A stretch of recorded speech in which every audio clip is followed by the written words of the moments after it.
ବର୍ତ୍ତମାନ ପିଏମ୍ କିଷାନର ହିତାଧିକାରୀ ମାନେ ଟଙ୍କା ପାଇଥିବା ବେଳେ ଏବେ ସିଏମ୍ କିଷାନର କିସ୍ତି ଟଙ୍କାକୁ ନେଇ ଜୋରଦାର ଚର୍ଚ୍ଚା ଚାଲିଛି।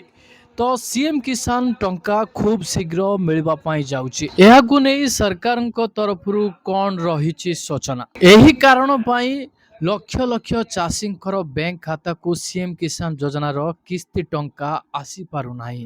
କ'ଣ ରହିଛି ସିଏମ୍ କିଷାନ ହିତାଧିକାରୀମାନଙ୍କ ପାଇଁ ବଡ଼ ଖବର? ତ ଆସନ୍ତୁ ସମ୍ପୂର୍ଣ୍ଣ ଖବର ଉପରେ ବିସ୍ତାର ରୂପେ ଆଲୋଚନା କରିବା। ଆପଣ ସମସ୍ତେ ଜାଣିଛନ୍ତି ସିଏମ୍ କିଷାନ ଯୋଜନାରେ ଚାଷୀମାନଙ୍କୁ ବର୍ଷକୁ ଦୁଇଟି ସମାନ କିସ୍ତିରେ ବାର୍ଷିକ 4,000 ଟଙ୍କା ଆର୍ଥିକ ସହାୟତା ମିଳିଥାଏ। ଏଥର କିଛି ଚାଷୀମାନଙ୍କୁ ସିଏମ୍ କିଷାନ ଯୋଜନାର କିସ୍ତି ଟଙ୍କା ମିଳିପାରିବ, ଆଉ କିଛି ସିଏମ୍ କିଷାନ ଯୋଜନାର ଚାଷୀମାନଙ୍କୁ କିସ୍ତି ଟଙ୍କା ମିଳିପାରିବନି, ତାଙ୍କର କିସ୍ତି ଟଙ୍କା ଅଟକିଯିବ। ତ କେଉଁ ମୁଖ୍ୟ କାରଣ ପାଇଁ ଆପଣମାନଙ୍କର ସିଏମ୍ କିଷାନ ଯୋଜନାର କିସ୍ତି ଟଙ୍କା ଏଥର ବହୁ ଚାଷୀମାନଙ୍କର ଅଟକିଯିବ? ସିଏମ୍ କିଷାନ ଯୋଜନାକୁ ନେଇ ସମ୍ପୂର୍ଣ୍ଣ ଖବର କ'ଣ ରହିଛି ନିଶ୍ଚୟ ତ ଜାଣିବା।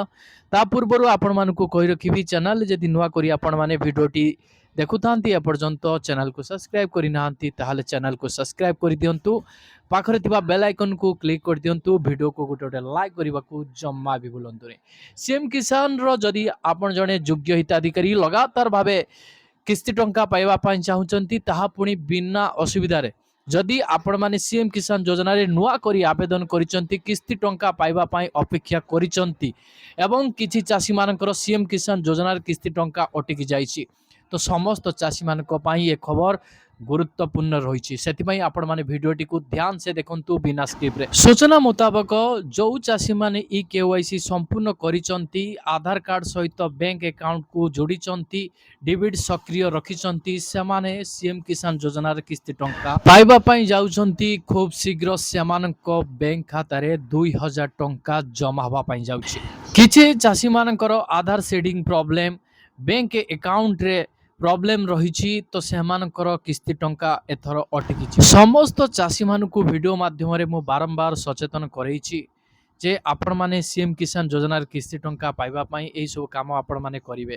ତ ଯେଉଁ ଚାଷୀମାନେ ଇ କେୱାଇସି ସମ୍ପୂର୍ଣ୍ଣ କରିଛନ୍ତି, ଇ କେୱାଇସି ସରକାରଙ୍କ ତରଫରୁ ବାଧ୍ୟତାମୂଳକ ରହିଛି।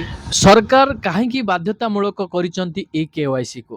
ଯେଉଁମାନେ ଯୋଗ୍ୟ ଚାଷୀ ପ୍ରକୃତରେ ସେମାନେ ସିଏମ୍ କିଷାନ ଯୋଜନାର ଟଙ୍କା ପାଇବେ ଏଥର।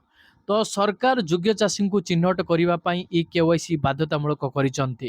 ତା ସହିତ ଆପଣମାନଙ୍କର ଡିବିଟି ସକ୍ରିୟ ରହିଥିବା ନିହାତି ଜରୁରୀ। ଯଦି ଆପଣମାନେ ଏହି ଦୁଇଟି ମୁଖ୍ୟ କାର୍ଯ୍ୟ କରିନାହାନ୍ତି, ଆପଣ ଯୋଗ୍ୟ ଚାଷୀ ହେଲେ ବି ଆପଣମାନଙ୍କର ବ୍ୟାଙ୍କ ଖାତାକୁ ସିଏମ୍ କିଷାନ ଯୋଜନାର କିସ୍ତି ଟଙ୍କା ଆସିପାରିବ ନାହିଁ। ଯଦି ଆପଣମାନେ ଏହି ଦୁଇଟି କାର୍ଯ୍ୟ ସମ୍ପୂର୍ଣ୍ଣ କରିଛନ୍ତି, ସରକାରଙ୍କ ପାଖରେ ଆପଣମାନେ ଯୋଗ୍ୟ ଚାଷୀ ରୂପେ ବିବେଚିତ ହେବେ। ଆପଣମାନଙ୍କର ବ୍ୟାଙ୍କ ଖାତାକୁ ସିଏମ୍ କିଷାନ ଯୋଜନା କିସ୍ତି ଟଙ୍କା ଆସିବାରେ କୌଣସି ଅସୁବିଧା ଆପଣମାନେ ଦେଖିବାକୁ ପାଇବେନି। କିସ୍ତି ଟଙ୍କା ସିଧାସଳଖ ଆପଣମାନଙ୍କର ବ୍ୟାଙ୍କ ଖାତାକୁ ଆସିବ। ଯଦି ଆପଣମାନଙ୍କର ଆଧାର ସେଡିଂରେ କୌଣସି ତ୍ରୁଟି ଦେଖାଯାଉଛି, ତାହେଲେ ଆପଣମାନଙ୍କର ସିଏମ୍ କିଷାନ ଯୋଜନାର କିସ୍ତି ଟଙ୍କା ଆପଣମାନଙ୍କର ବ୍ୟାଙ୍କ ଖାତାକୁ ଆସିପାରିବ ନାହିଁ, ଯାହାକି ସମସ୍ୟା ସୃଷ୍ଟି କରିବ। ସେଥିପାଇଁ ପ୍ରତ୍ୟେକ ଚାଷୀଙ୍କୁ ଅନୁରୋଧ କରାଯାଉଛି ଆପଣମାନଙ୍କର ବ୍ୟାଙ୍କ ଆକାଉଣ୍ଟର ଷ୍ଟେଟମେଣ୍ଟ, ତା ସହିତ ଆଧାର ଲିଙ୍କ, ତା ସହିତ ଆପଣମାନଙ୍କର ଇ କେୱାଇସିର ଯେଉଁ ଷ୍ଟାଟସ୍ ରହିଛି ଚେକ୍ କରିବାକୁ ଆପଣମାନେ ଜମା ବି ଭୁଲନ୍ତୁନି। ଷ୍ଟାଟସ୍ରେ ବର୍ତ୍ତମାନ ସମସ୍ତ ଚାଷୀଙ୍କର ଯେଉଁ ରହିଛି ପ୍ରୋବ୍ଲେମ୍ ତାହା ଶୋ କରାଉଛି। ଯେଉଁ ଚାଷୀମାନଙ୍କର ପ୍ରୋବ୍ଲେମ୍ ନାହିଁ, ଆପଣମାନଙ୍କର ଷ୍ଟାଟସ୍ରେ ଶୋ କରେଇବ। ଦେଖନ୍ତୁ, ଅନେକ ଚାଷୀଙ୍କର କିସ୍ତି ଟଙ୍କା ଅଟକି ଯାଇଛି। ପୂର୍ବରୁ କ'ଣ ହେଇଥିଲା ନା, ଯେଉଁ ଚାଷୀମାନଙ୍କର ଡକୁମେଣ୍ଟସରେ କିଛି ଭୁଲ ଭାଲ ଥିଲା, ତା ସହିତ ଆବେଦନରେ କିଛି ତ୍ରୁଟି ରହିଥିଲା, ଇ କେୱାଇସିରେ ଅସୁବିଧା ରହିଥିଲା, ସେମାନଙ୍କର କିସ୍ତି ଟଙ୍କା ଅଟକି ଯାଇଥିଲା। ଯେଉଁ ଚାଷୀମାନଙ୍କର ଏଇଭଳି ଅସୁବିଧା ରହିଛି, ଆପଣମାନେ ଏହାକୁ ସଂଶୋଧନ କରିନେଲେ ଆପଣମାନଙ୍କର ପୂର୍ବ କିସ୍ତି ଆପଣ ପାଇପାରିବେ, ପରବର୍ତ୍ତୀ କିସ୍ତି ମଧ୍ୟ ଆପଣ ପାଇପାରିବେ। ଯେଉଁ ଚାଷୀମାନଙ୍କର କିସ୍ତି ଟଙ୍କା ଅଟକି ଯାଇଛି, ସେମାନେ ପ୍ରକୃତରେ ଯୋଗ୍ୟ ଚାଷୀ ଯଦି ହୋଇଥିବେ, ସରକାର ସେମାନଙ୍କ ପାଇଁ ସ୍ପଷ୍ଟ ସୂଚନା ଜାରି କରିଛନ୍ତି। ଯଦି ଆପଣମାନଙ୍କର କୌଣସି ଆବେଦନ କରିଥିବା ସମୟରେ ତ୍ରୁଟି ରହିଛି, କିମ୍ବା ଆଧାର ସିଡିଂରେ ଆପଣମାନଙ୍କର ତ୍ରୁଟି ରହିଛି, କି ଡକୁମେଣ୍ଟସରେ ଆପଣମାନଙ୍କର ତ୍ରୁଟି ରହିଛି, ଏହିସବୁ କାରଣ ପାଇଁ ଯଦି ଆପଣମାନଙ୍କର କିସ୍ତି ଟଙ୍କା ଅଟକି ଯାଇଛି, ଆପଣମାନେ କିସ୍ତି ଟଙ୍କା ପାଇପାରୁନାହାନ୍ତି, ଏହିସବୁ ଅସୁବିଧା ଗୁଡ଼ିକୁ ଆପଣମାନେ ତୁରନ୍ତ ସମାଧାନ କରୁଛନ୍ତି କିମ୍ବା ସମାଧାନ କଲା ପରେ ପୁଣି ଥରେ ଆପଣମାନେ ଆବେଦନ କରୁଛନ୍ତି ତାହେଲେ ଆପଣମାନଙ୍କୁ କିସ୍ତି ଟଙ୍କା ମିଳିବ, ଯାହା ସରକାରଙ୍କ ତରଫରୁ ବଡ଼ ଘୋଷଣା ଜାରି କରାଯାଇଛି। ଯେଉଁମାନେ ପ୍ରକୃତରେ ଯୋଗ୍ୟ ଚାଷୀ ସେମାନଙ୍କର କିଛି ଅସୁବିଧା ରହିଛି ତ ସେମାନେ ଭଲ ଭାବରେ ଆପଣମାନେ ଭିଡ଼ିଓଟିକୁ ଦେଖନ୍ତୁ। ଆପଣମାନଙ୍କର କେଉଁ ଦିଗରେ ତ୍ରୁଟି ରହିଛି ଆପଣମାନେ ଭଲ ଭାବରେ ବୁଝନ୍ତୁ, ତାକୁ ଚେକ୍ କରିକି ଆପଣ ସେଇ ଦିଗରେ କାର୍ଯ୍ୟ କରନ୍ତୁ, ଯାହାଫଳରେ ଆପଣମାନଙ୍କର କିସ୍ତି ଟଙ୍କା ଅଟକିବ ନାହିଁ। ଯଦି ଆପଣମାନଙ୍କର କିସ୍ତି ଅଟକି ଯାଇଛି, ଆପଣମାନଙ୍କର 2ଟି କିସ୍ତି ଅଟକି ଯାଉ କିମ୍ବା 3ଟି କିସ୍ତି ଅଟକି ଯାଉ, ଯେତୋଟି ବି କିସ୍ତି ଆପଣମାନଙ୍କର ଅଟକି ଥାଉ ନା କାହିଁକି, ଆପଣମାନଙ୍କର ଏସବୁ ଅସୁବିଧା ଯେତେବେଳେ ଆପଣ ଠିକ୍ ଠାକ୍ କରିଦେବେ, ଆପଣମାନଙ୍କର ଯେତେ ବି କିସ୍ତି ବାକି ରହିଛି ସବୁ କିସ୍ତି ଆପଣମାନଙ୍କର ବ୍ୟାଙ୍କ ଖାତାକୁ ଏକାବେଳେ ଆସିବ। ଯେତେବେଳେ ଆପଣ ଆବେଦନ କରୁଛନ୍ତି, ଆବେଦନ କରିବା ସମୟରେ ଆପଣମାନଙ୍କର ନାମ ଠିକ୍ ଠାକ୍ ଅଛି କି ନାହିଁ, ଆପଣମାନେ ସେ ନାମଟିର ସ୍ପେଲିଂଟିକୁ ଚେକ୍ କରନ୍ତୁ। ଆପଣମାନଙ୍କର ଡେଟ୍ ଅଫ୍ ବାର୍ଥ ଠିକ୍ ଠାକ୍ ଅଛି କି ନାହିଁ ଆପଣ ଚେକ୍ କରନ୍ତୁ। ଯେତେବେଳେ ଆପଣମାନେ ଜମି ଜମାର ଯେଉଁ ରେକର୍ଡ଼ ଦେଉଛନ୍ତି ସେଇ ଜମି ଜମାର ରେକର୍ଡ଼ ଠିକ୍ ଭାବରେ ଆପଣ ଦେଇଛନ୍ତି କି ନାହିଁ ତାକୁ ମଧ୍ୟ ଆପଣ ଯାଞ୍ଚ କରନ୍ତୁ। ତା ସହିତ ଆପଣମାନଙ୍କର ଯେଉଁ ଆଧାର ନମ୍ବର ରହିଛି ସେ ଆଧାର ନମ୍ବର ଠିକ୍ ଠାକ୍ ଭାବରେ ଆପଣ ଏଣ୍ଟ୍ରି କରିଛନ୍ତି କି ନାହିଁ ତାକୁ ମଧ୍ୟ ଯାଞ୍ଚ କରନ୍ତୁ। ଏ ସବୁ କିଛି ଆପଣମାନେ ଠିକ୍ ଠାକ୍ ଭାବରେ ଯାଞ୍ଚ କରନ୍ତୁ। ଯଦି ଆପଣମାନେ ଏ ସବୁ ତଥ୍ୟରେ ଠିକ୍ ଠାକ୍ ଯାଞ୍ଚ ନ କରିବେ, ଆପଣମାନଙ୍କର ଗୋଟିଏ ବି ତଥ୍ୟ ଯଦି ଭୁଲ ଭାଲ ରହିଥିବ, ଆପଣମାନଙ୍କର କିସ୍ତି ଟଙ୍କା ଅଟକି ଯିବ, ଆପଣମାନଙ୍କର ଫର୍ମ ରିଜେକ୍ଟ ହେଇଯିବ।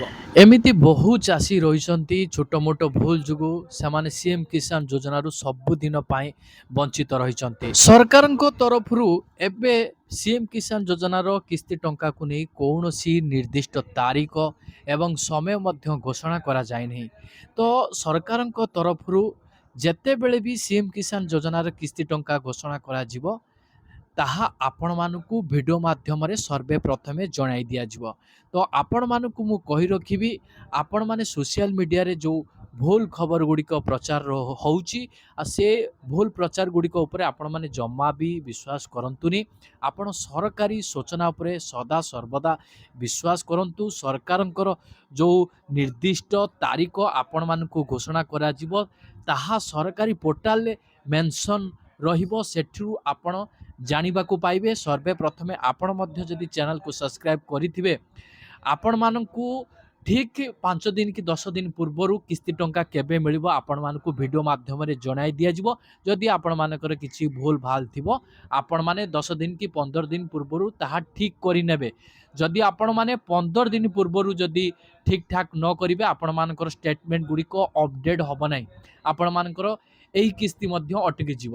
ତ ଆପଣମାନେ ସବୁବେଳେ ମନେ ରଖିଥିବେ ଯେତେବେଳେ କିସ୍ତି ଟଙ୍କା ବିତରଣ କରାଯିବ ଠିକ୍ 15 ଦିନ ପୂର୍ବରୁ ଆପଣମାନଙ୍କର ସବୁ କିଛି ଷ୍ଟେଟମେଣ୍ଟ ଗୁଡ଼ିକ ଠିକ୍ ଠାକ୍ ଅଛି କି ନାହିଁ ଆପଣମାନଙ୍କୁ ଷ୍ଟାଟସ୍ ଚେକ୍ କରିବା ପାଇଁ ପଡ଼ିବ। ସବୁଠୁ ବଡ଼ କଥା, ଯଦି ଆପଣମାନେ ଫାର୍ମର ରେଜିଷ୍ଟ୍ରି କରିନାହାନ୍ତି ତୁରନ୍ତ ଆପଣମାନେ ଫାର୍ମର ରେଜିଷ୍ଟ୍ରି କରେଇ ନିଅନ୍ତୁ ଏଇ 2 ମାସ ମଧ୍ୟରେ।